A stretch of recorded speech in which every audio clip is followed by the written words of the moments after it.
Everyone knows that Exxon and Chevron and Shell are climate criminals. But there's another name that belongs on that most wanted list, Chase Bank. You may think, why is a bank a big driver of the climate crisis? Well, let me tell you. Money is the oxygen on which the fires of global warming burn. If you can cut off that flow of money, it's like cutting off the flow of oxygen to a fire. You can put it out pretty quick.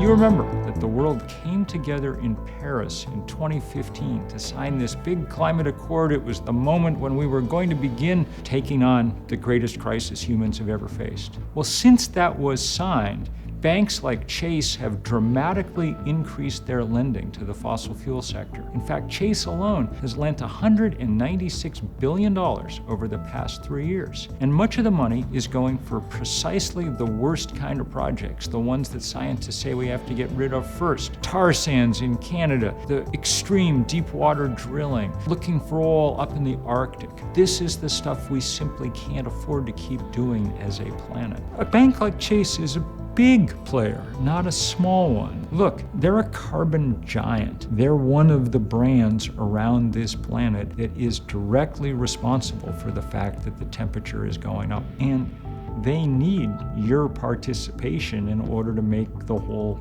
scheme work. So it's time for us to start figuring out how to break up with them.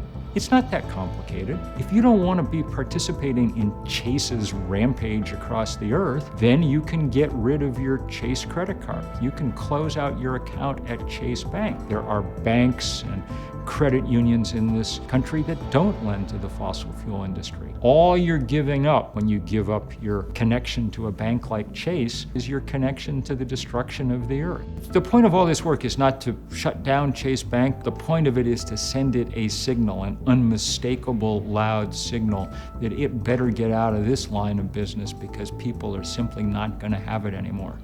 It's not only Chase Bank. If we had an announcement tomorrow from banks like Chase and Citi and Wells Fargo and Bank of America that they were no longer going to be lending hundreds of billions of dollars to the fossil fuel industry, well, the day after that happened, the value of those fossil fuel stocks would begin to plummet, and we would be in an entirely different world.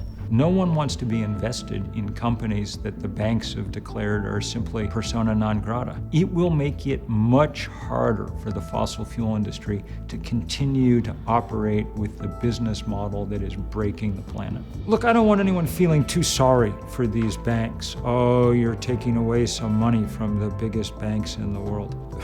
Well, the banks are probably going to be okay, because if they can't lend to coal and gas and oil, then they'll lend money to the people who need it to put up solar panels and wind turbines all over the world.